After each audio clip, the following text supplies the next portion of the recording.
Okay, let's, ready? Ready. Let's get going. My name's Jim Avalon. I'm chair of the Northampton Republican Town Committee. Maria is vice chair. 50-50, so buy a ticket if you haven't. And Anne Marie is the secretary. So, first thing I'd like to do is start with the Pledge of Allegiance. Who would like to lead it? Michael Bean. I pledge allegiance to the flag of the United States of America and to the republic for which it stands, one nation, under God, indivisible, with liberty and justice for all. Well, thank you all for coming and wanting to learn about budgeting to help your town. This is a Republican committee, but I think right now we're going to take our hat off, and because everybody should be concerned about money and taxes, and whether you're a Republican or whatever. And Peggy Huard will be leading the workshop today. She has a few things about Peggy. She's a CPA for 24 years. What town? Hudson. Hudson. And her education is in fraud detection and, I love this term, financial forensics. In 2013, Peggy started using her skills and New Hampshire's right to work law and started looking into the line budget of her town and the spending, especially with the school, right? Right. And she didn't like what she saw. So Peggy wants to tell you her story and share techniques that make so you can get meaningful right to work requests. Right to know. Right to know. Right to know. I was going to correct them. Oh, right. Did I say right to work? You say right to work, but it's right to know. I think it's been in the news, right to work. Right. Right? Yeah, We have the that right too, to Jim. know. We have the That's right to You can ask. push that too. Right to work is good too. Right to know. We also have the right to work. It's an RSA something or other, right?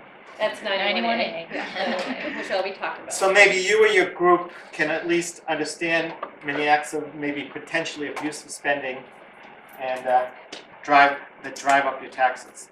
So I'll let Peggy do the rest of the story. Thanks. Well, thank you, Jim, for that introduction, and thank you all for coming out. This is a Taxpayer Empowerment Budget Workshop, so it's really your workshop. I'm not going to spend 3 hours speaking today. I'm going to spend about 45 minutes giving you a very brief summary of what I've done, what is available to you, and then open the rest of the meeting up to you to decide what you want to do with it. Do you want to ask questions? Does anyone else want to speak? Do you want to call up your budget on the screen? The rest of the meeting will be yours. While I am a licensed certified public accountant, I'm speaking to you today as a taxpayer. Everything I'm presenting to you today, I've done as a taxpayer. Nothing is confidential. Everything you get through Right to Know is public. They will not give you anything confidential. Forensics is a scary word. All it means is that you're really digging in.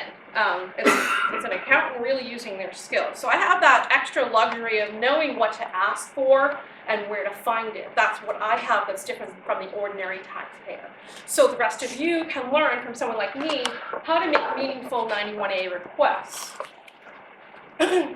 So most people know this, but you'd be surprised how many people don't know this. The results of our local elections become our real estate tax bill. How many of you knew that? I hope everyone's hand goes up. How many of you didn't know that? Okay, so everyone in this room at least realizes that. So if you have any abusive budgeting and abusive spending at either your local municipal level or your school district level, it's going to be reflected in your tax bills. So while the school district is the larger of the budgets, municipalities have similar issues. But we're going to focus mainly today on the school district, and I'll be referring to the municipalities, but know that they're use the same laws, you have the same right to know for the municipalities as well.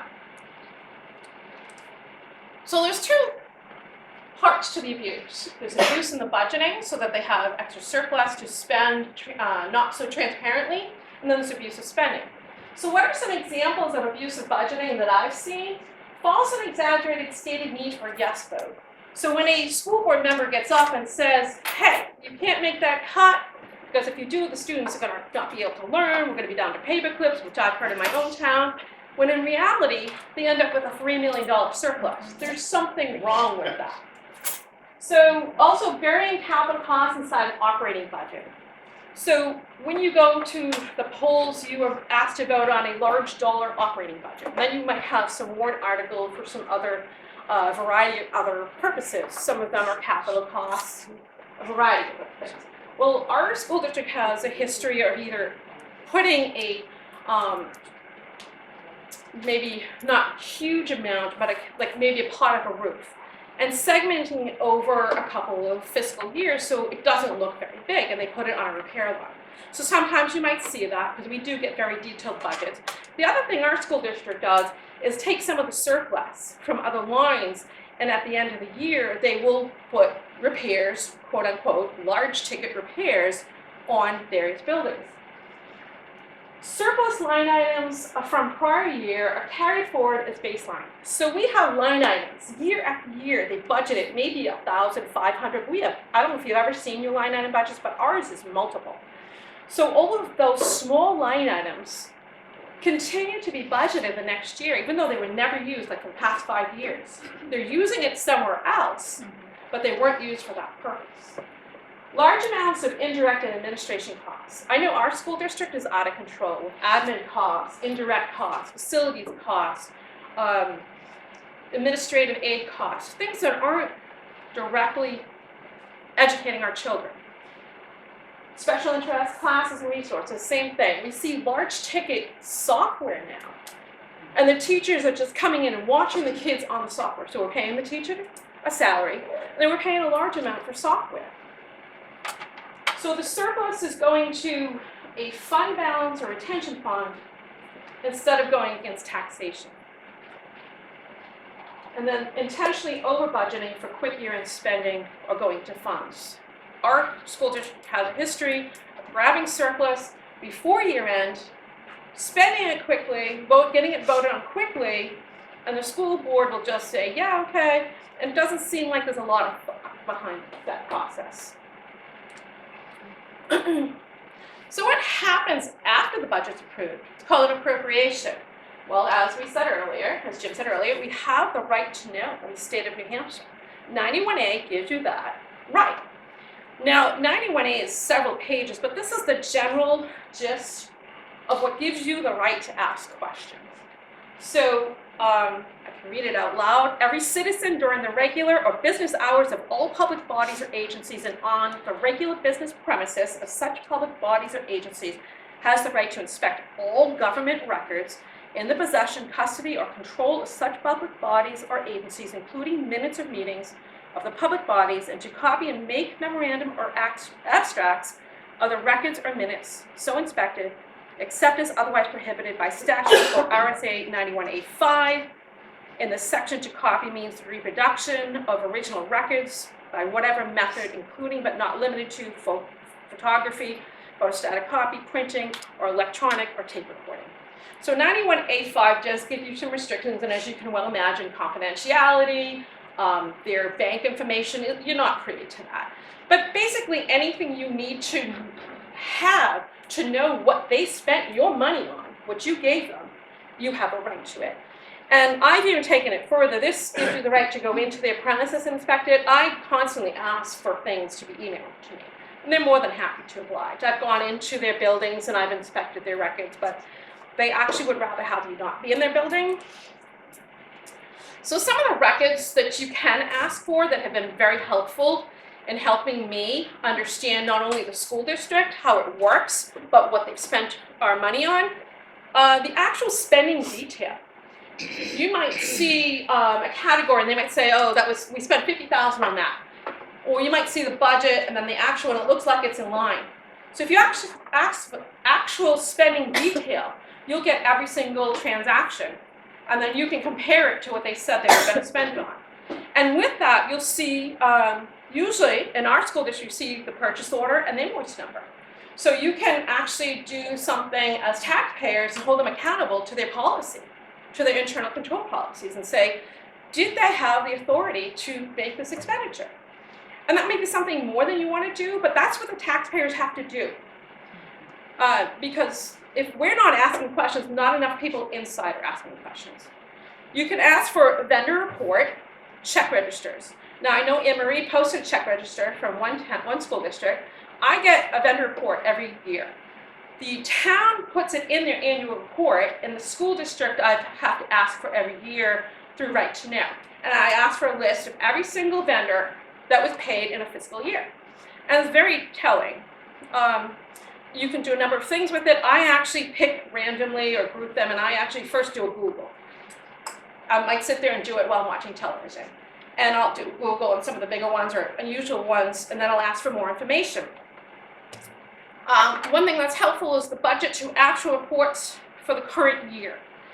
And in our district, we always got this line item one. Every single line item, budget to actual, and you would see the surplus and the deficits fall out. You can also do see the same activity using the last closed prior year actuals in the current year budget. Our budget, and I think every budget, has at least the last closed year. I don't know how much detail you have, but if you have the line item detail, if you have a larger category, you can ask for that, or you can use that by taking the actual, and then you've got to go back to the actual budget and put the number next to it. And that's very tedious. So if you can get a very detailed report that they've already prepared, because you can't have them prepare a report for you. You can only get something that's already prepared. So these things are already in our district out there on their websites and our board meeting minutes, their agenda, and the attachments that go with it. A lot of information comes through that. The transfers are there. Sometimes the purchase orders might be there. You also have the annual report. Now, I don't know if you've actually gotten your own annual report, but I take this every single election. This is the town, and this is the school.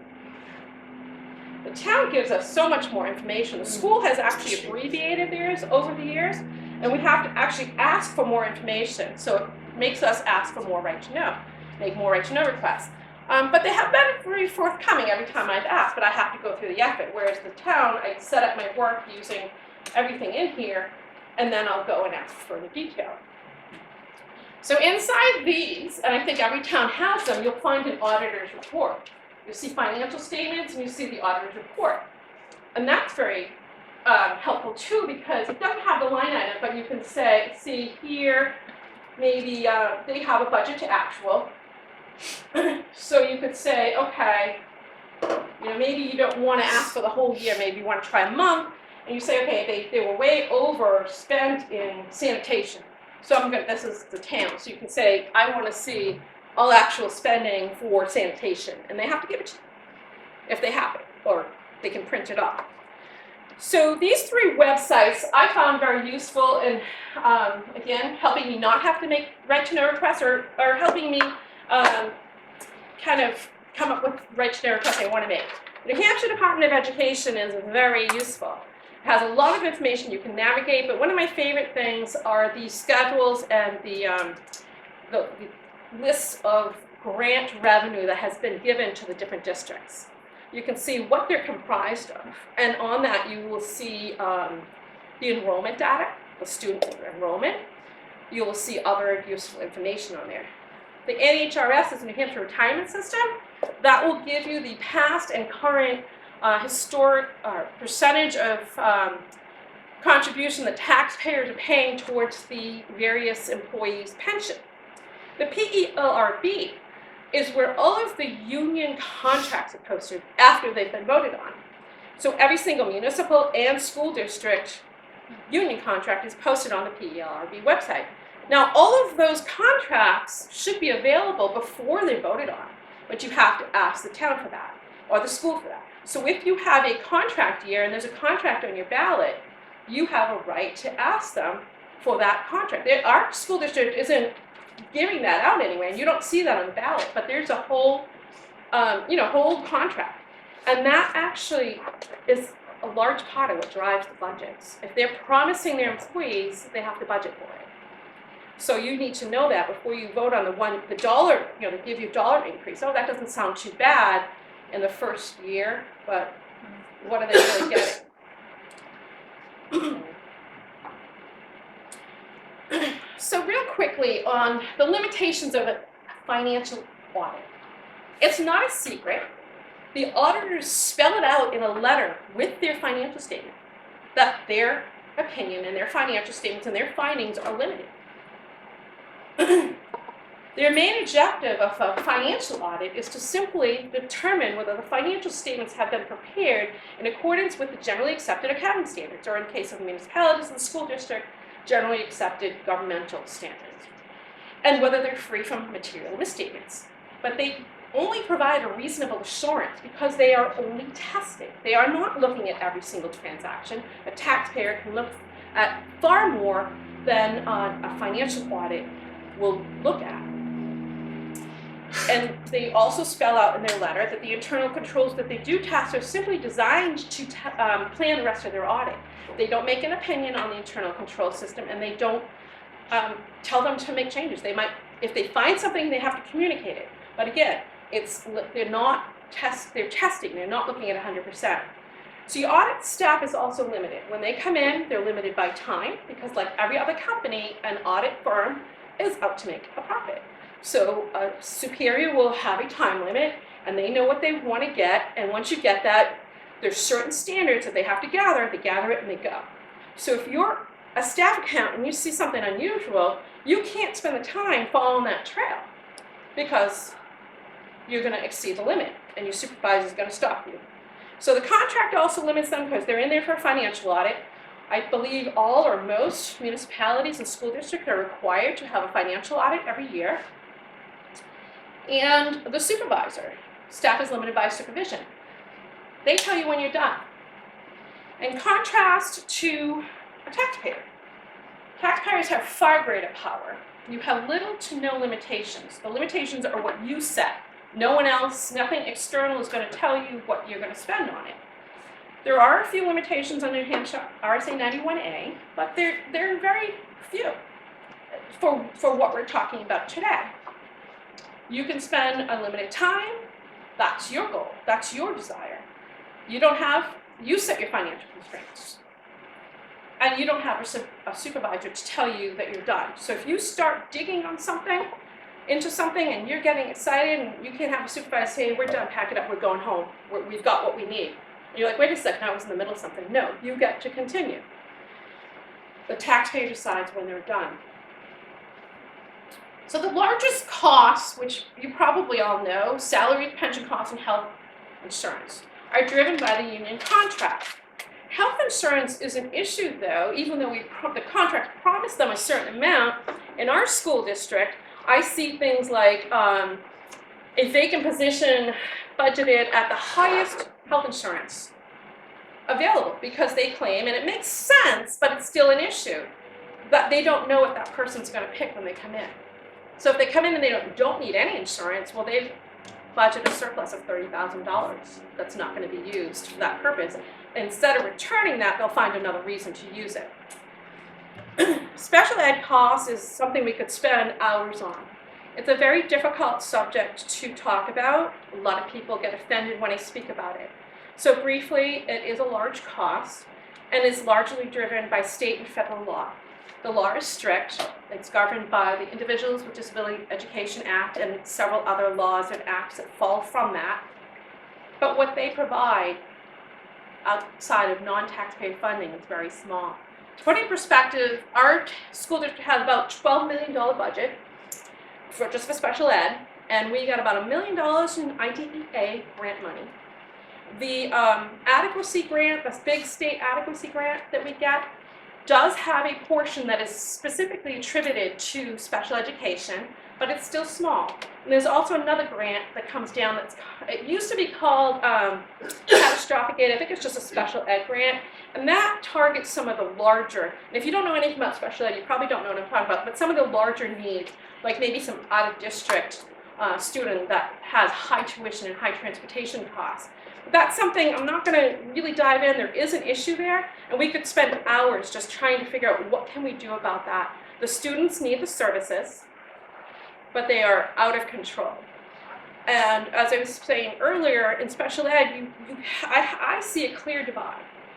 The students that truly need it, and another part of students that could have had some improvements in the regular classroom, but they're being labeled as needing special education costs. And so they're coming in with specialists instead of improving the regular classroom. So abusive spending doesn't have to be someone taking money for themselves. It could be legal, perfectly legal, but ethical. They're just overspending on the school district stuff or moving it somewhere else.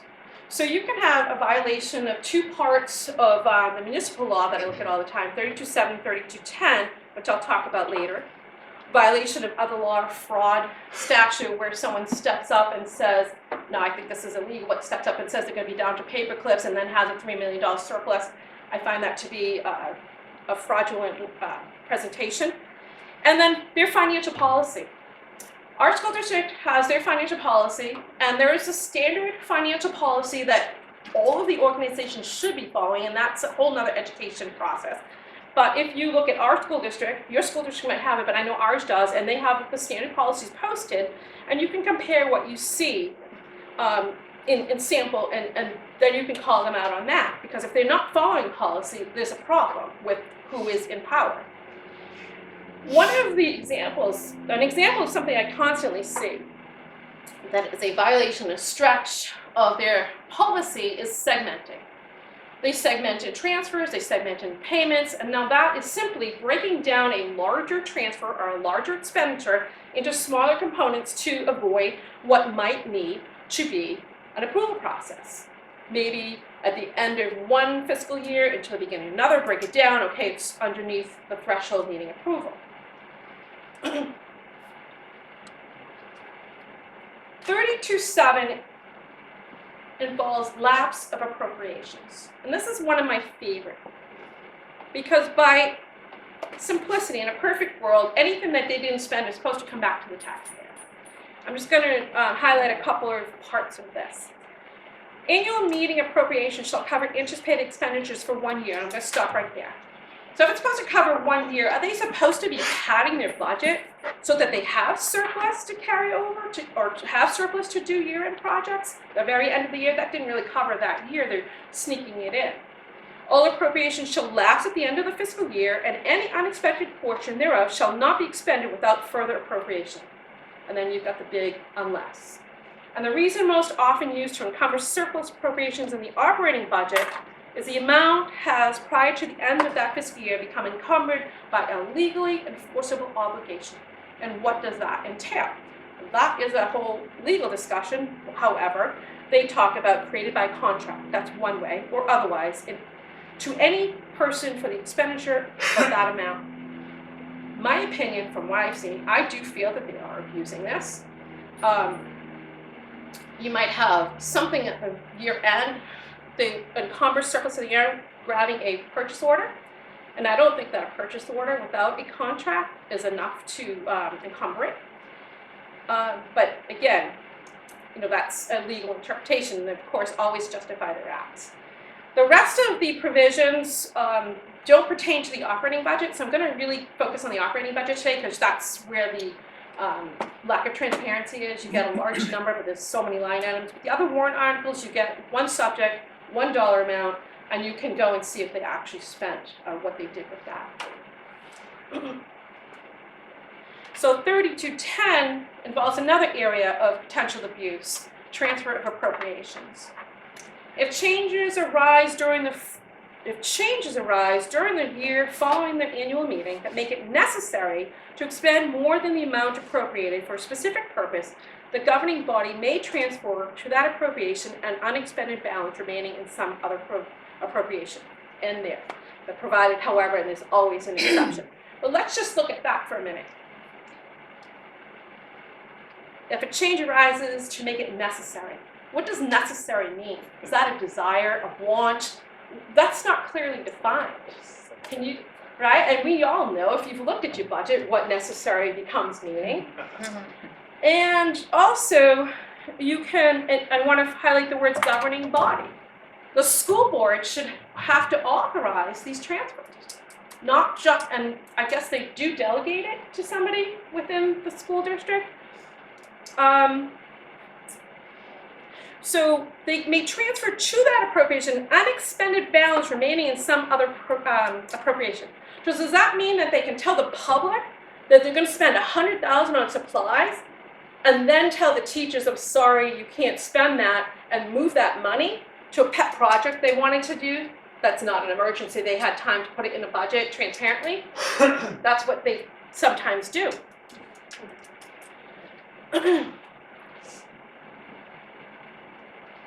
So one of the records that are available through 91A, 3210, has a requirement that a comparison of appropriations against expenditures be made. This used to be done and presented to our school board and our budget committee. However, this year I had to ask for it through a right to know request. And I was told that they no longer use this very important line item, budget actual, that I use every year. They no longer use it, but I don't know how long I'm going to be able to get it. So this is one page of that line item budget that I've come to love, because without this I have to do a lot of work, and this is it's already set up. And so you can see the original appropriation. I can't see on the screen. Original appropriation. You see your revised budget. There doesn't seem to be many differences on here, but if there was a difference, that would tell you that there was either an encumbered amount from the prior year or a transfer made during the year. And then you have the total expended. And so that should be what they expect. So if you ask for a line item detail for that, you should see a list of, like that's salary, but let's say telephone. You should see a list totaling $621. And then encumbrances, there was none on this page, but the whole report, the report's 25 pages. There were encumbrances, and you have totals at the end, and you would see what they encumbered from each line. And the last column is the available budget, but what you can see is a lot of large surplus, and then you have a couple of large deficits.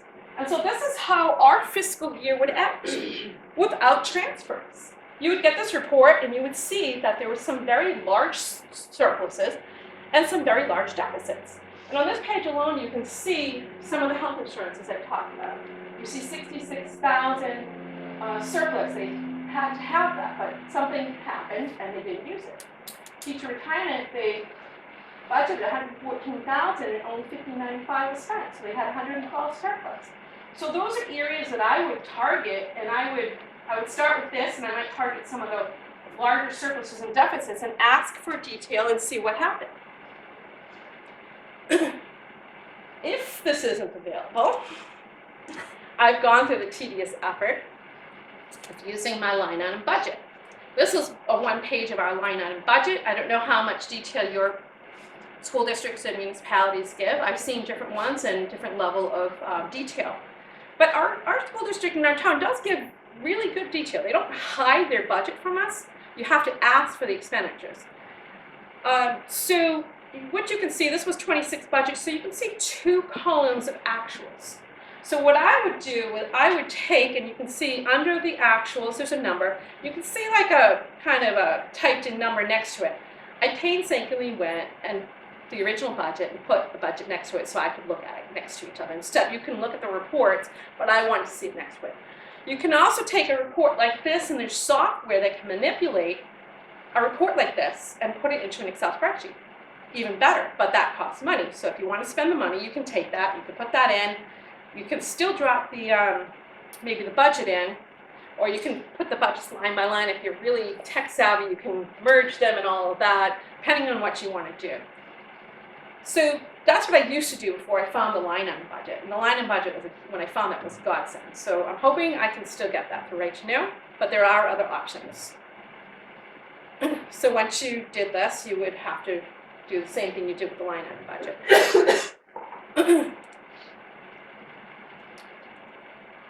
So to the end of my presentation, aside from, I'm going to share two recent examples of what I consider to be abusive spending that I found in this year alone.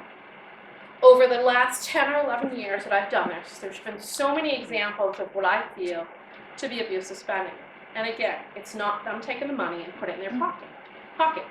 It's skirting spending under the eyes of the taxpayer, spending it very differently than they told the taxpayers they were going to. So this one here is a line item, and I don't know if you've ever, can I have a show of hands, how many people have looked at their budget? Okay. How many people have line item detail for their budget? Okay. So this line item, the school district is very complex, it's a long line item, so I'm going to explain to you how to read ours later. Most of them are similar, but they're going to be a little different. So this line item, 2024, 2222, 640, was for library books at one of the schools. So the find with this came with a vendor list. Every year I ask for the vendor list, and I ask for that line item comparison budget to actual. So it escaped my eyes for budget to actual because it was within budget, the line item, no big surplus, no big deficit. But when I looked down the vendor list and I was starting to divide it, I came to, I saw several individuals being paid. Now when you see individuals being paid, you definitely want to ask some questions. And so I looked, for some reason, 6,000 jumped out at me. And I sit down and do a quick Google search on a list of what I've selected, so I don't have to bother them I just bother them for what I absolutely have to. And so the Google could come back to one of our schools that it was an author visit. An author visit. I didn't know the line item yet. I just saw that an author visit, the school district paid $6,000. I thought that was a lot to pay for an author visit, and why are we having author visits in our school district? Why are the teachers teaching our children? So from there, I asked for a vendor detail, which then in turn revealed the line item to me. And I was aghast, because this line item has been questioned by myself, by budget committee members. We've been laughed at, we've been ridiculed, we've been told we absolutely need this line item for books. I've actually suggested combining the different libraries. We have schools, we have high school, elementary school, and public library within walking distance. They're right in a safe area. And I asked one year why we couldn't combine them. And of course I got sarcasm. So I consider this to be abusive. There was no provision for author visits. There was no lining for author visits, so they hid it and disguised it under books. It's not what they asked for, not that they told us what they were going to spend on. So the next one is rather lengthy. And I'm sure you all have it, because this is the way they repair their buildings.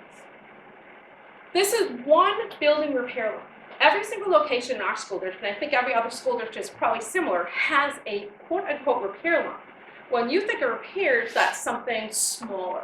It's not supposed to be a major capital improvement.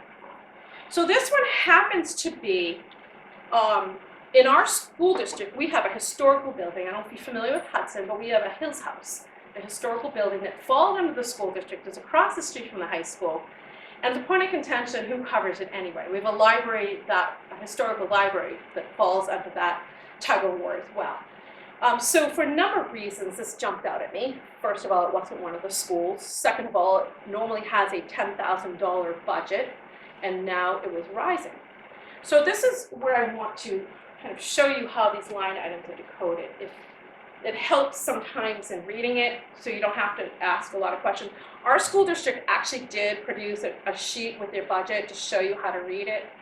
The first four digits of our line item is the location. So every single school district, school building or location will have a different code. The next four are like a department. It's called a function, and this one happens to be a facilities function. And the last four digits you'll see in every single department, that is a subject. So this happens to be an object. So what prompted me to ask questions about this one, this is that line item budget that I showed you that compared budget to actual. So if you start, is the pointer showing up there? No, so it doesn't show. So the first number, I cut the headings off, the $10,485 was their budget that they asked for with their budget. And so you can see the next column, $24,995, is a revised budget. So that said to me, okay, something happened between when we approved the budget and today, and the end of the year. So it could have been a transfer from another, sometimes they do transfers. So it could have been transferred from another line item, or it could have been encumbered from the prior year. So then out of that, they adjusted their budget to 24, but only spent $15,000 before that year was over. And then they carried forward $23,000 to throw themselves into a deficit of $14,000. So to me, that's concerning, all of it, because there's a lot of movement in there. And this is, like I said, a building that it's controversy over who spends the money to take care of it. And they asked for money, didn't spend it, and they carried over more, or just as much as their budget, even though they spent money in it. So I'm going to kind of walk through the trail of what I did and see what you think of what I found. So the $1485,900 adds down to the $10,485. That is the budget, and that is what you typically see on this line item. A little bit of pest control, some miscellaneous repairs, anything that comes up. And so what I found was the difference was an amount that was encumbered from 2023. So then I decided I was going to ask for actuals, and I compared the actuals, and I did find an invoice to satisfy the $14,013 to a roofing company. And I want to point out something here. The amount was encumbered on June 30th, 2023. The expenditure wasn't made until a year later on 6/27/2024. So that time period gives me a concern. So the other items seem to fall. The sign could possibly fall under repairs, but it was $400. But you see that the pest control was in line. So then you get down and you see, okay, so I found out that the 23 was encumbered to the next year, $23,000. What was that? And so I set out to find out what support for that encumbrance. I went into the next year to see what they actually spent it on. So I asked for actual detail first. And you can see when you go to the next year that they already added $18,000 for a roof, which we just saw them spend in the year before. So they actually added that to the budget. They also carried forward $23,000. What's going on at this building? They're fixing a roof. They segmented it over 2 fiscal years. Together they total over $30,000. This seems to have escaped some sort of approval. So same vendor, and within a month of each other. So they obviously segmented it, and in my opinion, probably intentionally. So I still didn't know, what is the $34,000? What did they encumber that $23,000 for? So I took a little digging, and I found an answer. But before I share the answer with you, I'm going to show you some of the reports that you can use to kind of do this sort of analysis. So this was the actual budget. So you can see, I've got the red arrows, and you can see what the budget was intended for this building when they prepared the budget.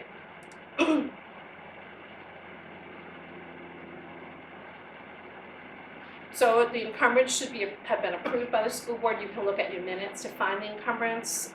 You should see a list of encumbrances. I know the town puts it right in there. You can find it right in the minutes. I often have to work with, which in this case I did, through Right to Know to get to the bottom of what that encumbrance was. And so this is what the line item detail looks like. I cut off the headings because she gave me a whole bunch of locations, but you get a lot of information from here. You can see invoices, you can see purchase orders. So further down the line, I actually did drill down to invoices and purchase orders to see trying to see what was going on with this location. And so here's the story with the encumbrances, and this should floor you. So I kept asking questions. I try not to ask a question because I don't always like the answer. So I try to ask for information that's going to answer my question. So I kept asking for information. Finally, I said, I want the detail for that 23,620. Because it certainly seemed to me at that time that they carried forward a purchase order that they already used in 2024. And in the end, I was right. They admitted and provided me a purchase order of $700,000, so not only this line item, but $700,000 worth of purchase orders that were carried forward in an encumbrance because they had a computer glitch. And I just found that out yesterday, so I'm not done with that. So how does that sit with you? There was no other check and balance. They're not supposed to carry forward encumber money from surplus unless they have a legal contract or something legal to do so. So there was a $700,000 error, and that purchase order was dated in January of 2025. And the school year closed in June of 2024. Did the auditors find it? Who found that?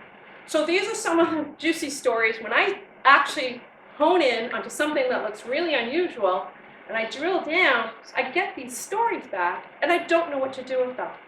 I've gone through the regular channels. I will send that purchase order to my school board and my budget committee to see if they're aware of that. That will be my first step. And I'll send, probably share my opinion with the superintendent, but the superintendent doesn't have to listen to me. Nobody has to listen to me. I can say all I want, what I think and what I see, and people will tell me, no, you're wrong. What can we do? Because these are real things that are happening. Do you find these two examples abusive? I can share a whole lot more with you that I find to be unacceptable. So the rest of the meeting is yours. If you have specific questions, if anyone else wants to speak, if you want us to pull up your budget and ask specific questions about it, the floor is you guys. Yes.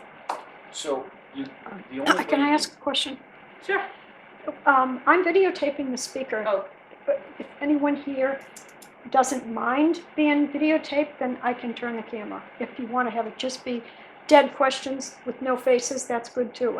I'm open to whatever you want to do. It's up to you.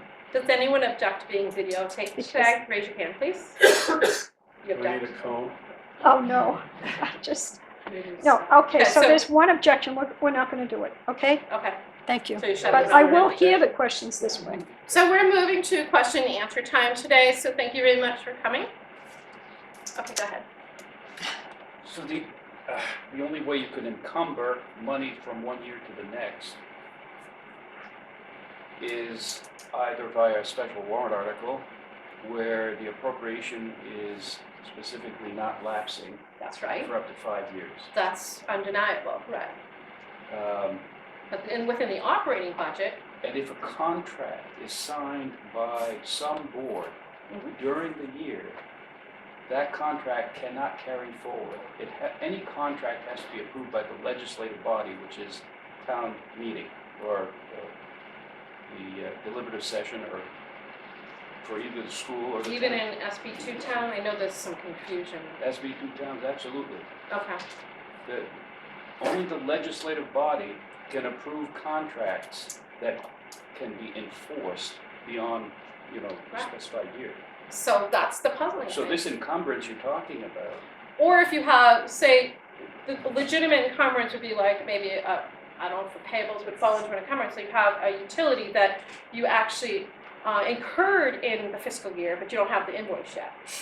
To me, that seemed like a legitimate one. But in this situation, something should have been there. And I don't know who found it. Like, I don't know if I have to go back and look at the dates when I started asking questions. Did they find it because I asked questions? Was the audit still going on in January? Because the other concern arises, if the auditors missed it, that's $700,000 that they missed. So go ahead. so even if the governing board signs a contract with a roofer Okay. to get a job done, that does not bind the town to that contract. That contract approved by a governing board, it cannot be carried forward to the next year. Thank you. I agree. But this is what's happening in my school district. So I've run for school board. I've sat on the budget committee. I've contacted the AG. AG told me to run. I've spoken at deliberative session. I've tried to get taxpayers to come out.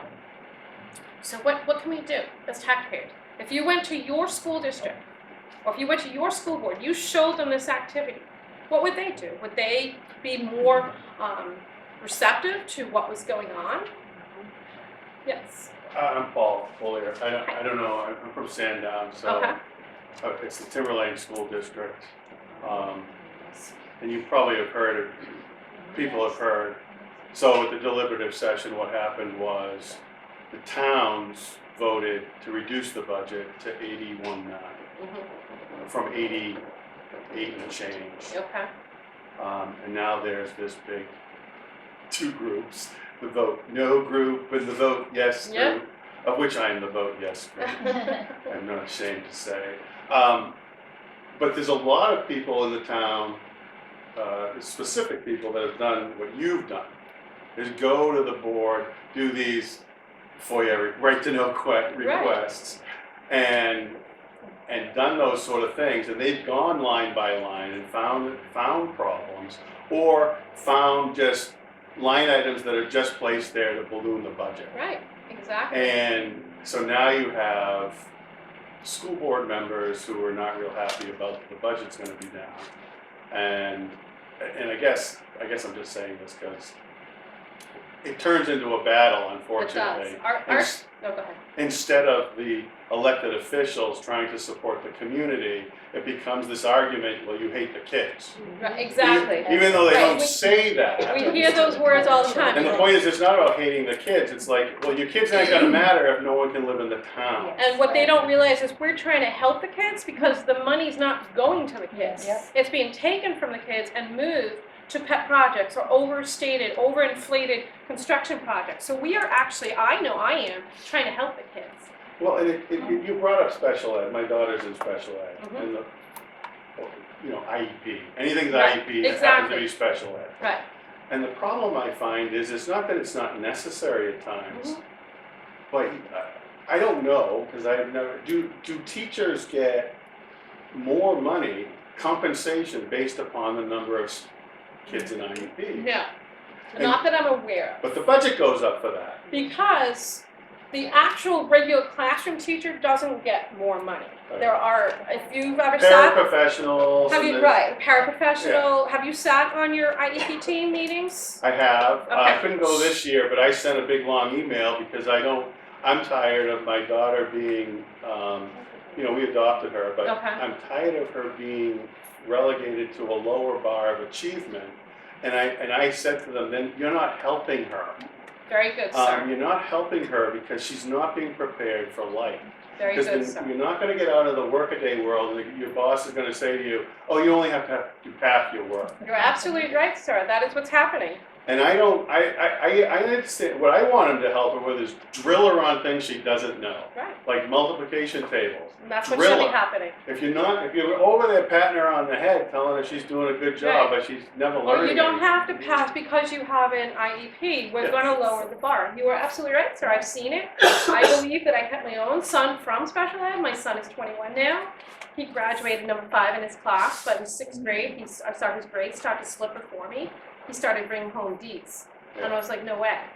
I had learned a study mechanism as a CPA to pass the CPA exam. So I started to teach him that mechanism. And all it was simple repetition. And in a classroom, sometimes a teacher will say things once, they will not give a textbook, they will not give a handout, and then they test them on it from one time. You don't necessarily remember something from one time. So repetition, repetition. And so I taught him that and pulled up his grades. Taught him how to program a program called Quizlet. And I spoke about it every chance I had. Quizlet is just one of them. Sir, your school district should have other similar programs such as that. How do you to spell drill that? the multiplication tables. How do you spell that? Quizlet. Quizlet can be programmed, software like Quizlet can be programmed with any information. Spelling, vocabulary. I literally took, in 6th grade, he had a handout for social studies, not a book, a handout. And I went through and I picked out what I thought were important key issues and I showed him how to figure that out. But you know how history is. They could test you on anything. So we programmed Quizlet, and Quizlet will spit out flashcards, games, Mhm. tests. And so I showed him how to do that. And after organizing that in his head, he could start to do that on his own. But he had to have that structure. He had to see that. And then now he can actually, do it without Quizlet. So don't teach our kids enough of how to learn and how to remember. And they take, and I agree with you, and I'm not trying to be rude when I talk about special ed, but people take it the wrong way. And I see parents like you all the time.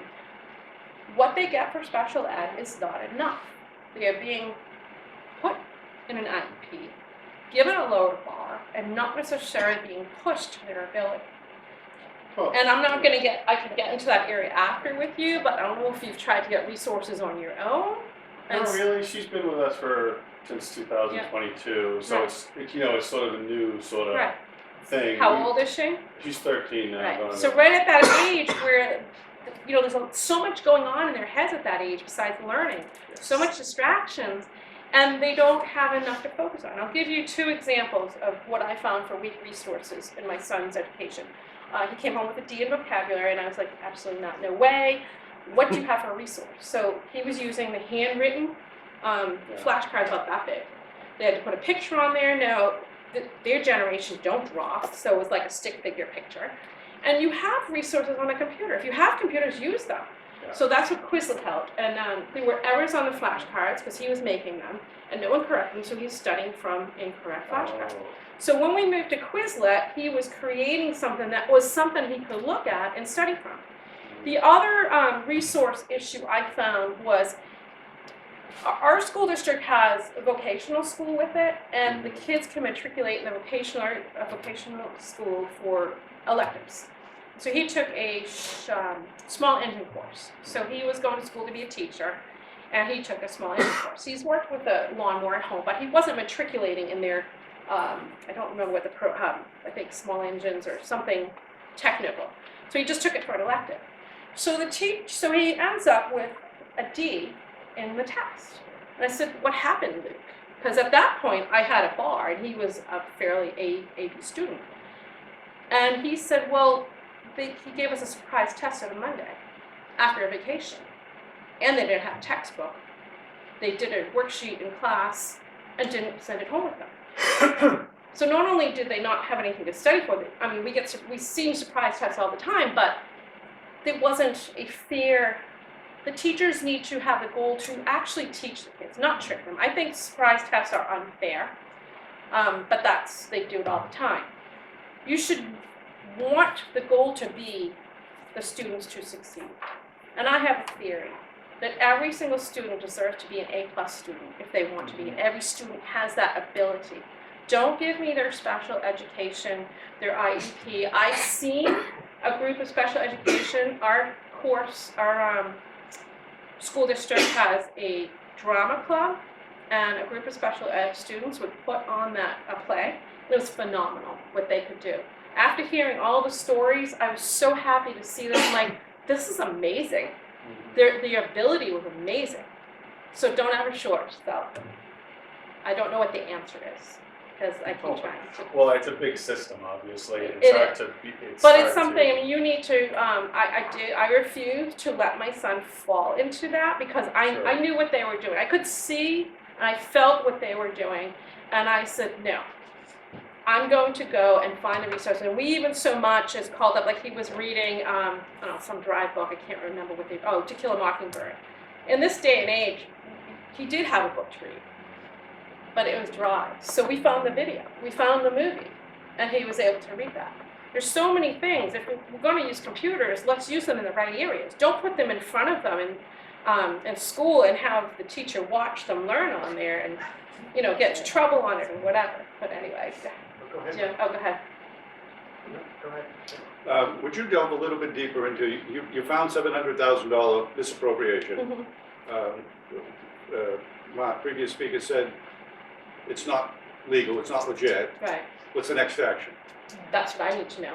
They blamed it on a computer glitch that is going to be that was fixed, and they're going to return that money to us at the end of this fiscal year. Was her excuse, her explanation. I just found that out yesterday. I personally am going to forward the email to my budget committee and school board and see what their reaction is, and then I'm also going to make a comment to my superintendent. That's what I plan on doing. What will happen? They will probably brush it under the rug and just return it in 2025. That's probably what will happen, because that's what happens all the time. What's that? Because they get caught. Right.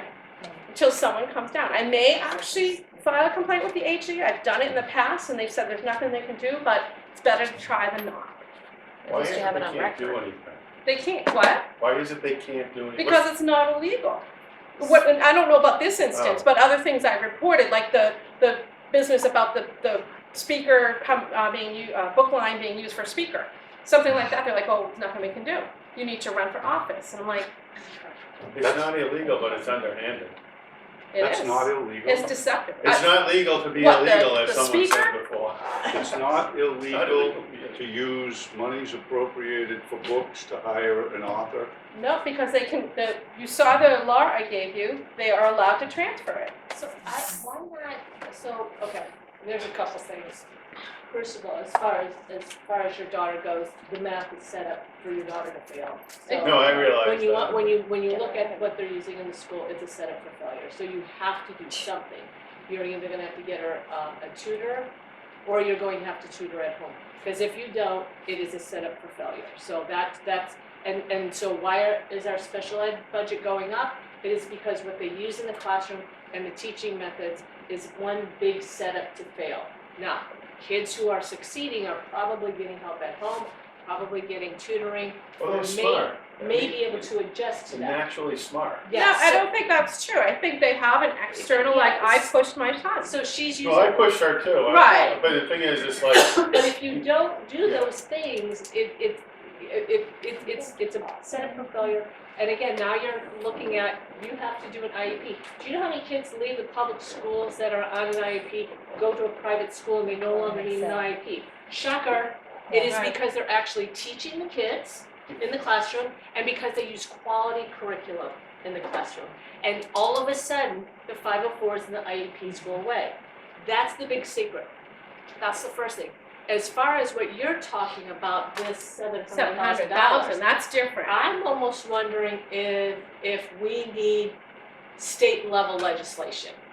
At this point, they're just, you're asking the criminals to reform themselves. Exactly. They're That's right. not They're going- not they're going not to do it going on to their do own. it. Right. So at this point, I think what you need to do is talk to the finance guys that are on the finance committees, and take them all of your examples and say, what kind of language can we put into law to stop this? Because I don't know, you may not know exactly what language to put into law, Okay. but your expertise along with them on drafting language, I think that's where it needs to be taken, because what you're doing is fantastic for your school, but it's going to continue and it's gonna happen in all of our schools until we have a law that says, if this, one example is Medicaid, if they bill fraudulently for Medicaid Right. and they get caught, or let's say it's a misappropriation or something, it shuts down and they do an investigation.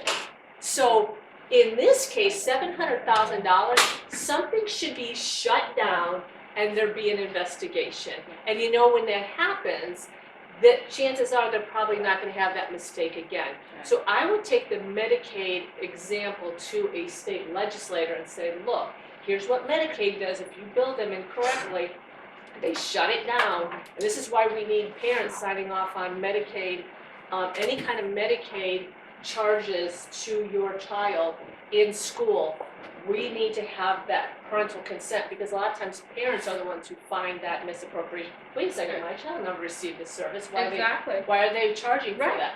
So if you take away parental consent, which is what the Biden administration wanted to do, and then you're gonna open yourselves up to more fraud. So I think, your question is a great question. What you're finding is I'm sure what's happening in other districts, and we have a systemic problem now. And I think to address it, it's going to have to be taken to the legislators. And I would go to the finance committee, and I would find the Outside of our own yeah. district. well, The whole finance committee. maybe they're on the finance Well, committee. my budget committee, the vice chair is a state rep, so she Okay. will get my email. Yes, I would check. Kim Rice, so she will get my email, she'll be one of them. The budget committee has heard me speak, they're well aware of what's happening, they've actually, this is another thing you talked about, the yeses and the nos, the budget committee has reduced the budget by $1 million, $2 million, and successfully, but then when it gets to deliberative session, the schoolies come and vote it back in unanimously. And so then you see them as spending. Once they get the surplus, they're getting more than they actually need. And so then you go back to the law that says they're only supposed to appropriate for one fiscal year. So who can hold them to that? So I would have thought a violation of state law would have gone to the AG. But those are some of the things I've taken. And in that law too, then you're gonna have to put a cause of action. In that law, if it's just, you know, Exactly, because right. the law will If you say you violate can't do this, right. and so they do it, but there's no cause of Exactly, action. that's what So has you to need to happen. go back and say, we need to add a cause of action Right. to that particular law. That is what has to happen at this point, Yeah. because those are two areas Yeah. that So I you're talking constantly state law. see stretching, massaging, really Mhm. gray lines that I don't see how they, I know what they're doing. I know exactly what they're doing, but there's. They do too. They do too, of course they do, that's why they're doing it, so.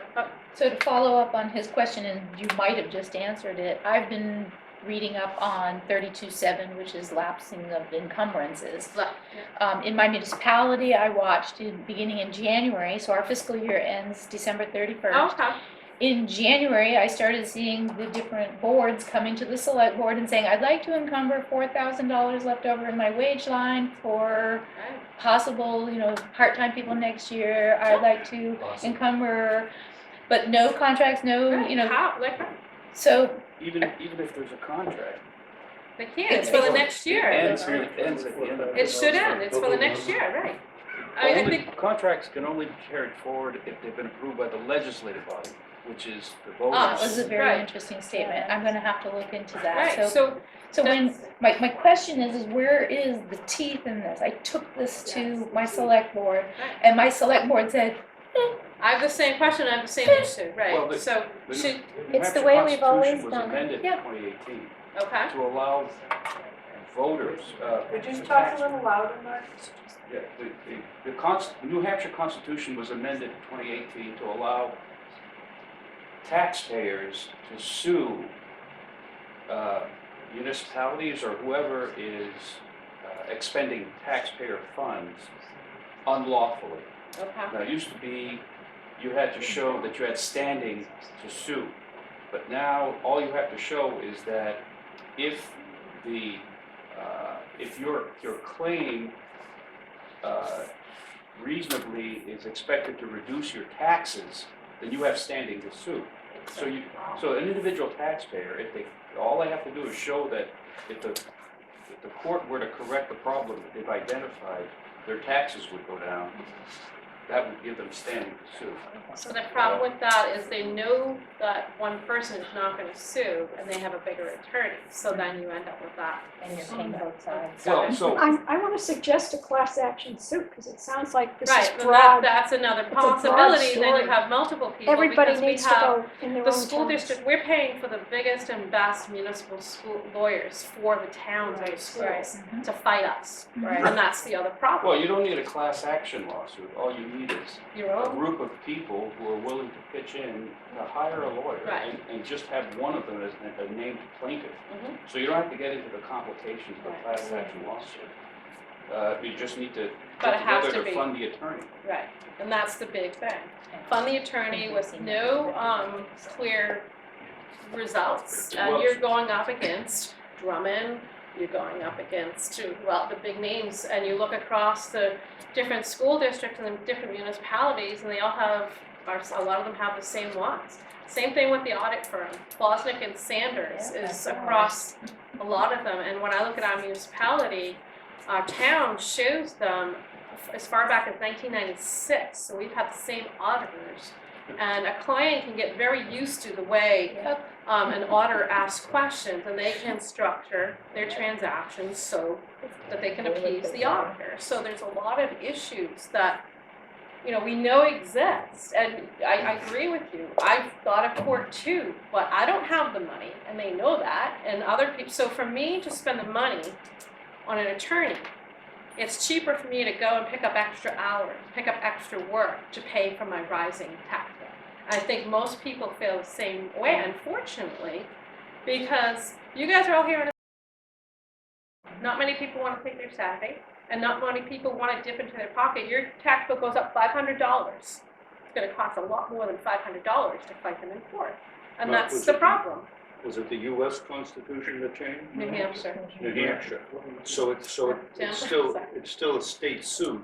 It's not federal. No, it stays. So the state, right now, the state Supreme Court is very, very slanted, as you know, very opposite Very us. liberal, right? Very liberal. If it were a federal, and we have a new US attorney coming in, it's a different story. Well, Well, you can try federal too, because what I'm talking about, I'm mostly focusing on the taxpayer expenditures. There are also grants that are probably have similar abuse. I know when the ESSER came through, I asked for some spending, and I was shocked to see what they were spending the ESSER grant on. And again, that would fall under maybe the federal level. The New Hampshire Department of Education isn't much help. I know I talked to Edelbach, he was in agreement, but he doesn't have any power. So who So- has the power? So there, besides lawsuits, if a town uses a detailed budget that is more detailed than what the Department of Revenue Administration requires, because the DRA requires a certain basic line items Right, to I've be seen that. to be submitted to them, but those line items can be extremely broad. Right, But under it's the- in here, like you can see that, this is what it look, that's what Right. goes to and the state, You very can't really analyze a town's budget on that kind of a broad, You can try. yeah, it's virtually impossible. That is. But if a town chooses to use sub-accounts, meaning accounts that are more detailed than what the DRA requires for its reporting, then those sub-accounts are subject to voter amendment.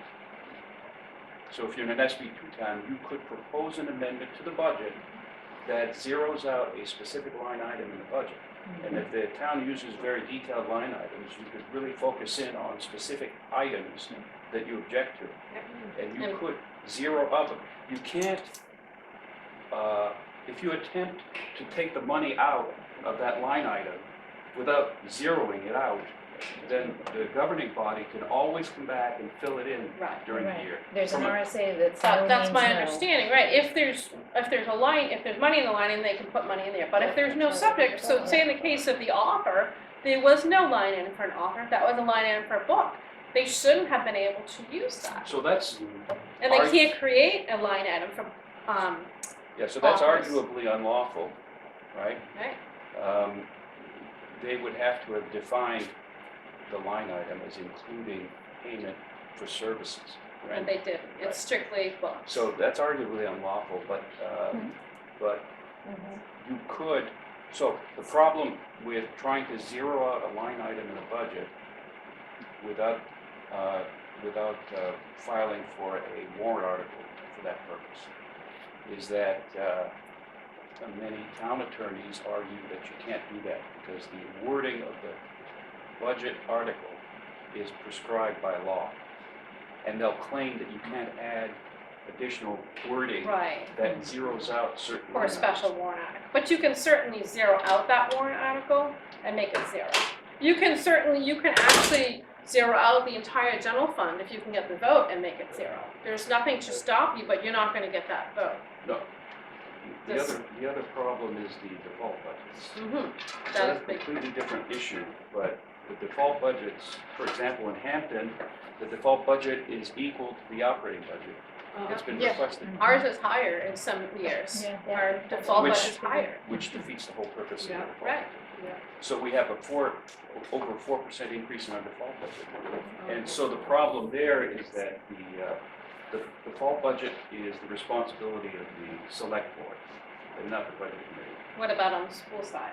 I don't know about that. I think it's the budget committee, but I'm not positive. And in any event, the select board has ways of padding the default budget line items so that the default budget ends up being an acceptable budget to the, the Right. town employees. Yeah. But, so, so for example, Timberlane, the operating budget's been approved is much, much lower than the default budget.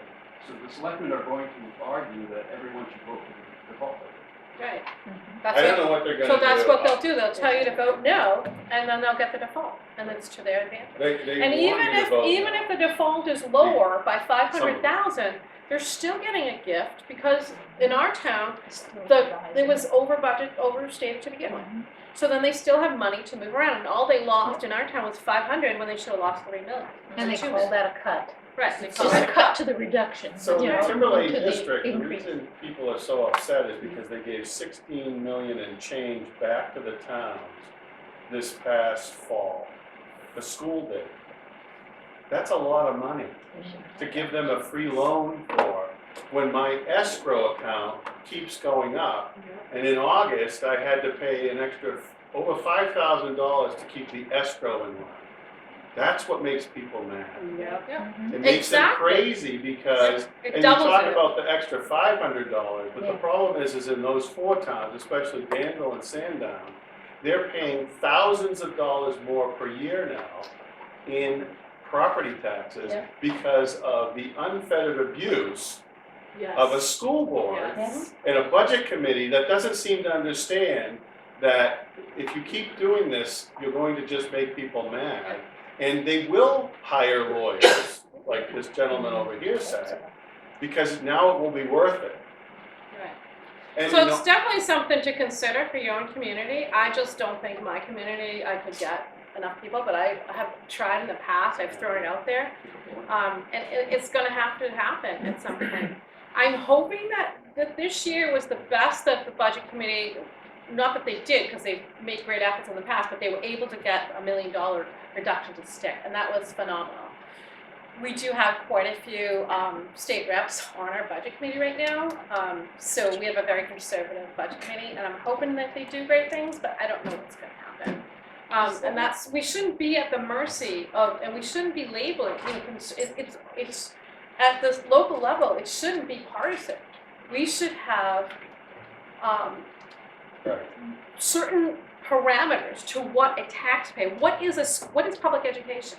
There was a picture on Facebook posted of some elementary school kind of having a slumber party in their classroom with blankets over tables and playing under the tables with their tablets. Is that public education? So I see things like that on Facebook and I say, really, we're paying for that day. We're paying for that lesson. Is that what public education? So we also, Anne Marie, like you said, in the law, we need to define what is public education. Well, that's up to the school board, and that's where you have to. It is right now, but if we had a law that this is what public education is. Public education should be standard with some variances, but you need more standard. You need to define what is a public education. Public education should incorporate certain basic skills. And right now we have our school districts all over the place. We're appeasing the advanced kids, we're appeasing the lower kids, and we're missing the reading. The most important thing is reading. So many children can't read. One thing I did was very interesting. Used my resources in our school annual report. The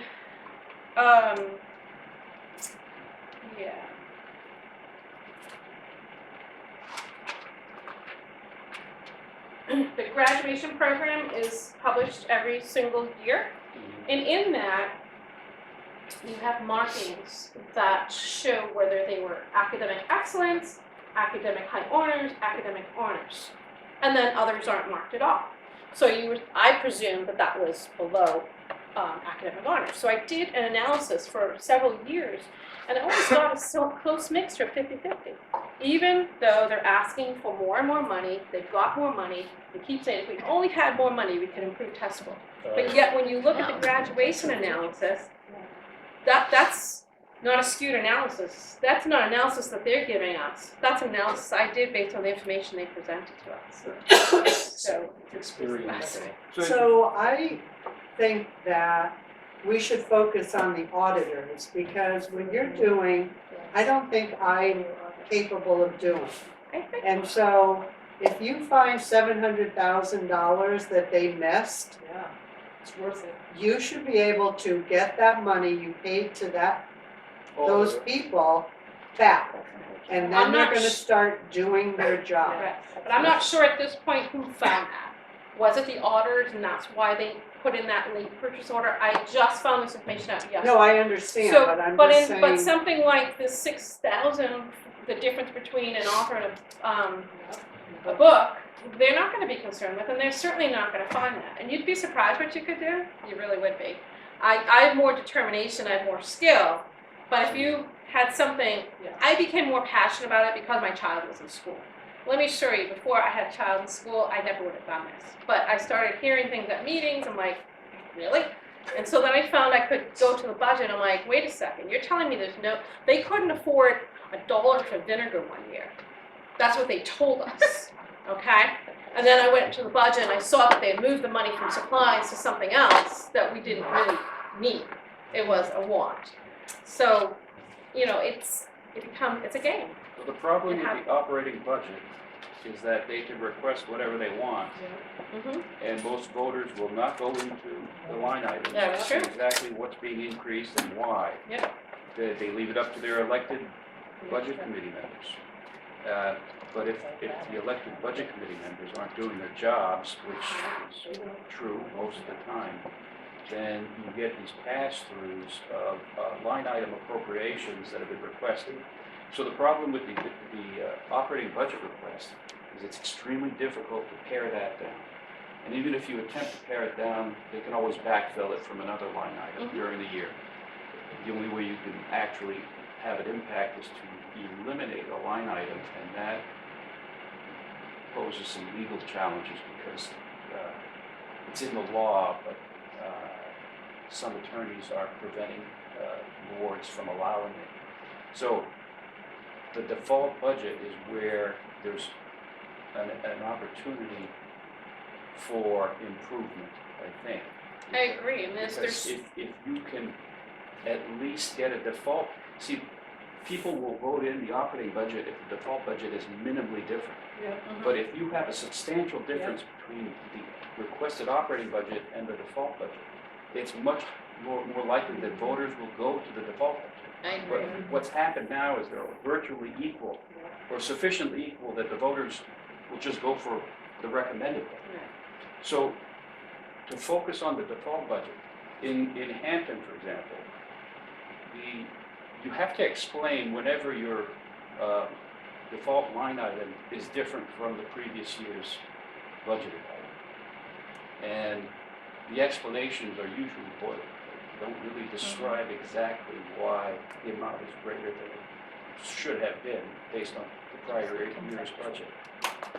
So I almost wonder too, like with that $700,000 fine, if maybe you can do language that says when something like that happens, boom, you have to do a forensic audit next year. Exactly. Maybe put that in law. Because I can think of so many Yes. other ways that should have been Yes. tripped up beside if they had a computer glitch. There should have been some When you analysis. find this much money, it automatically generates the in-law that you have to do a forensic but audit. if the auditors And- aren't and doing can their I- job- and No, can if I it's a use forensic that? audit, if I it's might an be able, independent audit, right, it I should might be be a able to good one. push at that Yeah, point. it should be a good Didn't one. push, I Yeah. just found out yesterday. I might be able to, at this point, push for a financial Yes. forensic audit. With To some, tell- yeah, right. with something like Because that, There's no way that that a computer glitch should have Yes. allowed that to happen. yes. There should have been something. This You is you good should for have. the That's state. one of the problems with computer, though. Their purchase order would probably store on the computer. But there should be some open purchase orders somewhere. There should have another way. But I also come from the manual world, so I'm picturing, what we used to do and what is now are two different things. Yeah. I know a lot of, if you're in a computer-generated world, what would exist? What would they have been able to do? And then- Something should have been. And the delta shouldn't be based on a dollar amount, it should be based on a percentage amount. Yeah. It could be a small dollar item, Yeah. $10,000, if it's 50% off. Right.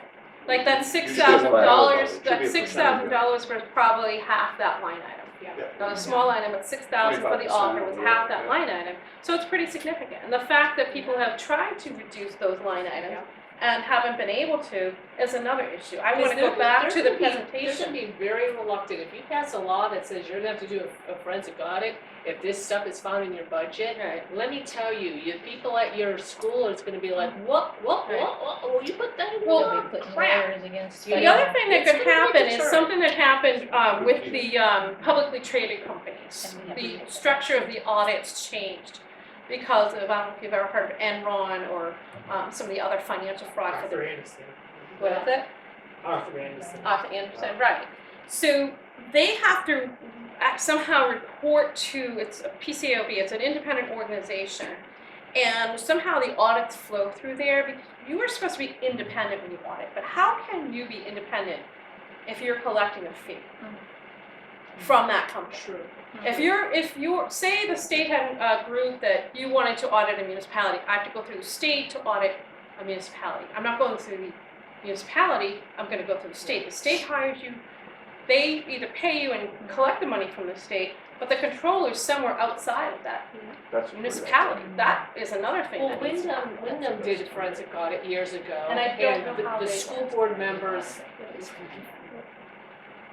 said, we're gonna pay for, they voted $14,000 for a forensic audit in Wyndham, and then whatever they found paid for itself, because they found like I wanna say they found like $100,000 in wasteful spending, it cost them $14,000. So, but they had, obviously school board members who wanted to Right, they're expose this conservative. and wanted to do it, and it paid off. So I think if you work with the Wyndham guys, Ken Eyring and Tom Murray, and with what you've uncovered, I They think might. we might be able to get some legislators willing to do something, put something into law that, tricks or. So, to put things in perspective, one of our school board members is the son of the principal of our high school. I ran against him and he We won. need this at the state level. Right, because so you that can't needs count to on- change. Yeah. Something like that shouldn't happen. Yeah. You know he can't be acting independently. Right. So, any other questions? So there's all these different things that are happening. Oh, sorry. Like in the Timberlane district, a lot of people have been saying a forensic audit, and they've been sort of scoffed at by some. Do you recommend things like that for? The thing is, the forensic audit costs money. There's no That's what a lot of guarantee. people complain about. Right, so who's gonna pay for that? And like you said, you have a conservative school board, they'll approve it. But if you have abuse, the school board's approving it. And the So the school school board, board has to approve it. is what Yeah. you're saying. they would have to Right now, approve the right now, yes. transfer, the spending, they would But I have to put it in push the for it. budget. I would push for it. Right. If you were doing that kind of stuff in Timberlane, you've already uncovered something that needs Right. somebody to Which go is in and absolutely, I'm going to Yeah. ask for something, but if I'm not doing it myself, Yeah. and I'm not gonna ask to be paid for it, if you're not doing it yourself, you cannot guarantee that that person that they hire are doing a good job. That's the way I feel. And so you're gonna pay that money, and do they still have to go under the bid process if if you go for a forensic audit? And so then they communicate, so the ones that are committing the act, communicate, come on in. I have never seen a kickback, but that possibility is I would always ask the guys there. in Wyndham who they use, I can't remember off the top of my head, but I would get their name. Now, they paid $14,000, that was several years ago, so probably now it's probably over 20. But I would get their name and I would say, this is who they used in Wyndham, and this is who we recommend. And then let them, say, no, we wanna use our own people. No, this is who they use. No, I think that's a great idea, Andrea. And you've already you're coming in with the name of so Ken Eyring or Tom Murray will know who they use. I just Yeah. can't remember. off the I'll top. definitely check with them. I know, Yeah. I remember hearing about it, Yeah. but I just also know that our school board's not gonna approve it, and the school Right. district certainly isn't gonna put it in there. One of the things on one of our warrant articles, I guess, this year is that to vote in that the school can keep whatever left over 5% of the operating budget. Which seems to me, it's the foxes living in the hen house sort of mentality, where the more they can increase the budget, the more money they get to keep. That does not make sense, So, right? yeah, That's, I guess to me, that's it's poor. some law in New Hampshire, I guess, that Yeah. can allow them to do Right. that. So There's a retention fund there's in an the school, unassigned fund balance. on the town side, The right? town can carry over. Right. The unassigned fund balance is all the money that was appropriated but not spent. You're in the budget, but not in special warrant articles. It's just in the budget. Right, and it's also any earned revenue that wasn't budgeted, that is supposed to go in there too. Yeah, there's a big difference between a Ours town, that could be hundreds of thousands. Ours is at $9 million. School could be millions. Well, no, The town- school, it's our down as school, town is about 7 million. Should be. 6 or 7 million. our school has its own fund retention balance that they started a few years ago. It's supposed to be for emergencies, but they are only allowed, I think, a max of 2 million. I can't remember the number off the top of my head. So the town is supposed to cover emergencies for the school or the town. But we've never seen it. They take part of it and put it against our tax rate. They give us $600,000. So the problem with the unassigned fund balance is unless the voters propose and get passed a warrant article dictating what that fund balance is going to be on a percentage basis, Okay. it's all up to the governing body to decide how much Yep. to increase or decrease the fund balance and how much to repay the taxpayers by reducing their tax rate. So this is all under the authority of the governing body rather than the legislative body, unless the legislative body gets an approved warrant article that says this is the percentage you're going to be allowed to keep as an unassigned fund balance. The rest has to be paid back as a tax reduction to taxpayers. But So it's that's- not coming back to us. It's going, it's not, we're Well, not. it reduces the tax rate. It does reduce, yeah. But we're Reduces- not, and we're not seeing that come back in full. When the school district has $1 million surplus, you would expect to see that, and they're claiming that it's offsetting, but you can't see a clear line at it. When the town takes $600,000 from their fund balance to offset our tax rate, you see that Well, no, so in their the mix. DRA will actually make that determination. On the tax rate. I see. Okay, I have seen that. So that's what happens is the town will tell the DRA how much of their unassigned fund balance is to be used to reduce the tax rate, and the DRA will make that calculation. It'll reduce the town's unassigned fund balance to whatever it is the governing body decided, the select board. But the problem with the unassigned fund balance is that it becomes a dumping ground for all unexpended funds in various line item appropriations. The issue is the lapsing of the appropriation at the end of the year precedes the transfer of the money to the unassigned fund balance. So Right. theoretically, and this is not what's going on, but theoretically, the default budget should be based on the actual expenditures of each line item rather than the budgeted expenditures Yes. line item, because any excessive amounts are supposed to lapse. Exactly. And If they're comparing it to, right, they're If they comparing to the lapse, budget. if they lapse, then the money is not available to be placed in a default budget, which the taxpayers have no authority over. If it's not an appropriation, the default budget is not an appropriated amount of money. It's dictated by Right, state so law. even if you are able to get a motion in a second and actually get the floor, or actually get a vote to reduce the operating budget, the default stays. I Yeah, found that's that- where you- that's right, where and I that, think- to me, This is where the problem really lies, is default budgets are being manipulated so that they are insignificantly different from the operating budget. right, And so no one has the voters don't have an incentive to go for the default budget by voting down the operating budget. I did find the name. okay. It's Melanson Heath is the Oh, accounting Melanson firm. and Heath. Melanson and Heath. So they're a big firm. Yep. That's So gonna be costly. this is what Ken said. I think the cost was somewhere between 15 and 20,000. Well worth it. They put into writing all of the accounting practice deficiencies that were present in our district, help expose millions in union entities, computer equipment, etc. So I do remember seeing that audit. I Yes. mean, that finding. I remember that was a few years ago. yeah. Bruce Benton or, I Can I think, ask a vocabulary question? You What can does try. DRA stand for? Department of Revenue Administration. Oh, here's another thing. Millions of dollars of equipment not inventoried, thousands of dollars of Apple iTunes gift cards distributed without tracking how, what they were used to buy. Yeah. Every principal had a bank account the board was unaware of. certain financial people had authority to make changes without the purchasing chain. Example, add vendor, write check, approve check, delete vendors, which is ripe for fraud, well worth the money.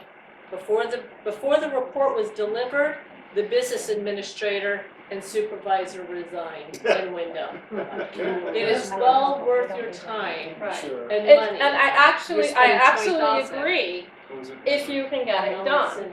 It's something, go ahead. Well, based on, why is it that there's so many people, and I don't know how many there are, because it's hard to tell on the Facebook group. Why are there so many people who want to resist, I know. I don't. just from an emotional point of view? I'm not actually saying from, they resist emotionally the idea of reducing a budget because they'll put their kids up as a poster child for, then we're not a number Right. mentality, but they've made their kids a But they number because don't it's know. tied to the budget number. Because the school district uses that good old peer pressure mentality that we Well, these are went through. parents. I know, but So that's, they're not, but they the might be parents haven't teachers. grown out of, in my opinion, what I see Many is the people. parents that are willing to stop, they either have the kids in school, they either went through the peer pressure mentality and haven't grown up, and they will push the budget using insults. They will come and rah, rah, rah. We had, the parents come in school colors, they were trying to get an Yes. addition onto our school. So they'll use all the same things you saw in high school, that you see in high school. And you Pep go to rally. pep rally. A And so the manipulative deliberative pep session for the rally. school district is very different than the deliberative session for the town. The deliberative session for the school district is much more like a pep rally. The people that come, that will add back the money, they have kids in school. We have free co-curricula. The taxpayers pay for it. So those parents come. One year, our high school put on free band uniforms as a separate warrant articles, free instruments as a separate warrant articles. Who showed up to vote for those?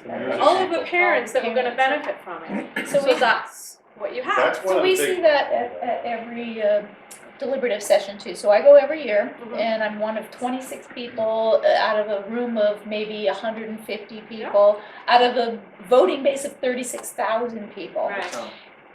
It's SAU 16, so Exeter. Exeter. So Oh, yeah, they're the we go, worst. there's one individual they're the every single year. If we propose a $600,000 cut to the increase, not a cut to the budget, but a Right. cut to the increase, we're devastating the children. Right. And then the next one will get up and say, well, the budget committee has done a wonderful job and you know nothing, so how can you make this You should have been at the unadvised? Timberlane You deliberative session unadvised. this winter. They will call you names, and then the They teachers sure are all there, and then they will get the students to say, if you cut this $600,000, I won't be able to go to school next year. Well, that's exactly what Every happened single one year. year. A school board member said, we'll be down to paper clips. And I did submit that to the AG. She stepped down, and I don't know what happened, but she could have been disciplined, and I don't know, but I did. I go and I submit to them if I find an issue, and we don't always know the resolution. Sometimes they'll say, I'm sorry, we can't do anything about it, but if they don't say, sorry, we can't do anything about it, I believe that maybe they did. But we never know, and that you have to keep doing that. So that one year I said, no way. When she was saying it, I said, you are such a liar. And then when we saw the $3 million surplus, I went and said, she said we'd be down to paper clips, we have $3 million. Right. And Yeah, $3 to next $6 thing I knew, million. she was stepping How down. can you be devastating people? How can you be going down to paper clips with a $3 to $6 million surplus? Right. You're over budgeting. we weren't even close to that. Yeah. We weren't even close. And that's not even taking into account all the fluff that you know is already in there anyways. Yeah. Well, at our deliberative session this February, which is the first one I We're ever getting went close to to, 1 o'clock, wow. which is the first one I ever went to, they, Six slides. 6 the times. people for the Let me school see if were I can- overwhelmed by the What do number you of want, people what who wanted the particular, budget. It is the one, How did you do that? How'd you it get is the people one there? prior We had to, a tax impact group. prior year, I mean, I went to a couple different encumbrance. meetings in Danville. The slide prior to, it was like 6 bags. It's just encumbrance, I have 2 on right Facebook here. created Encumbrance a from, movement, I right guess. here. No, prior year. It's in the middle of the slide. One more. Right That here, one before that. right there. Oh, Thank you. okay. That's it. Thank you. So this is from our budget. This is actually from our budget report. This one I missed. I can send this to you if you want. Oh, I would love to have it. Okay, because Yeah, that'd be I did a useful. very, Yeah. anybody that wants this, this is just something very simple I put together. I don't like to make very elaborate presentations because you don't know who's going to be in the You can audience. send it to program me do and you use? I'll- This is a I'd love to have PowerPoint. it, yeah. Yeah, but I mean, with the curtains, Oh, that's a nice touch. I don't know, I was trying to find Yeah, something kind of that one's fun but cute. not flashy. So it is a transition. Yeah, It's in PowerPoint and it's a transition that you Okay. do. So after every slide, the curtain would open like so. It's I like good. it. Thank you very much. First time I've seen it. I thought it was fun, because the other ones, there's the design, the animation, I don't like anything too flashy, and I found that, and I thought, that's kind of neat, because you know what? It looks like you're kind of opening up the curtain to see what's inside. Peggy, Yeah, I'm making a motion. okay, I Just know, Robert's rules of order. it's time, No, we can continue, but maybe we should have lunch. okay. Do the 50-50 room? Yeah, let's do the 50-50. Let's figure out who won, so that way if anybody has. We're gonna have Peggy Huard. It was me. Oh, me. Wonderful. You get to pick. I'm the winner. You know, but I just like to say thank you. Thank you to. Thank you for your personal work too, for digging into this and And if thank anyone you. wants more help on their own school district to find something, you know, she said she can't do it, she wouldn't be able to do it, you'd be surprised at I'm how, sure there if are you people know who what to are. ask for and you know where to start, you'd be surprised how Thank you. things just start to fall out. So thank you very much for your support and coming. And Peggy will. And I'm gonna leave my email address, and I honestly, I think that we can find it, but we need to find somebody that's gonna stop it. Yeah. We've had some great suggestions today, and that's wonderful. But you know what? You stood up as a leader. You may not feel like a leader. You're Oh. just one person in a Well, whole you know what the but you're beautiful thing is? terrific. Nobody shut me down with emotion. That is, Can you send an email like to this group and then they could email it out to people? absolutely, I can do that, I have, right, You can send it to me. right, You know, Okay, I'll- awesome. Thank you. I will do that, you can send that If out, you've signed in with your email. And I'd like to make a suggestion. sure, I don't know where you go to speak. Do you speak often? I don't. You I'm don't? not a speaker, I actually You did a speak terrific at job. deliberative, I speak at government meetings, Government. that's it. I think I'm not a big if you speaker. get a group going here and this, you know, gets bigger, then you should be aiming for a legislative briefing so that you come and talk to the legislature about what this problem is that you discovered. That's, And- I mean, that's a hope that you have that possibility, but I know I've actually spoken to my own legislatures. I've had my own legislators stand up at deliberative session and say there's nothing wrong with what they're doing. My conservative legislator, I'm not gonna name names, I've had a conservative legislator keep me off the budget committee because it would be too arduous to have someone like me on the budget committee. Yeah. They don't wanna Yeah. do the work. I hear You have that person right So here. these are conservative people that aren't Very conservative. embracing my efforts. They do their own efforts, but Yeah. these are, so I appreciate your suggestion, and I continue to try. They're on the wrong side. But this is just a very welcoming group. You all obviously all have a concern, and that's what you need to reach. And but there's one or two people from multiple communities, and that's what you're gonna find. In each community, you're gonna find maybe a handful of people, not enough to cast a vote, but a handful of people that are willing to make the effort. And that's where you need to find either law enforcement or a lawyer that will actually do something. Because you don't need a popular vote if you can actually succeed in either one of those arrangements. All right, who feels lucky? Okay, who feels lucky? 347-984. That's not me. Come on, come on.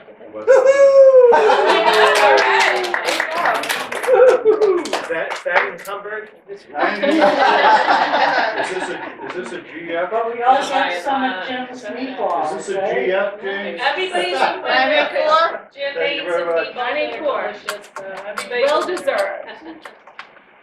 Oh, well, I didn't introduce Janet. Okay. She's our video person. She's from Hamilton, Massachusetts. And she has her own Do you want to say a few words? Yeah, I would love to. Do you have the energy to listen for 2 seconds? Sure, go for it.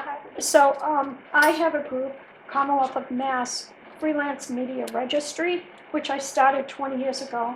And we have 50 members, and we're now in 7 states. And we have people in New Hampshire. And one of the things that I tried to do is recreate the media, because I saw the digital part of media happening 20 years ago, and I said, this is a prime time. And Trump just extended his hand now to new media and new press. So Michael's a part of it, Jim's a part of it, and Michael went after his school department. So Way my, back in Massachusetts. yeah, but my thing is, I encourage people who have an interest in becoming a reporter and doing research to join, and we give a press pass. I have it over here. We give out a press pass, so we have varied skilled people.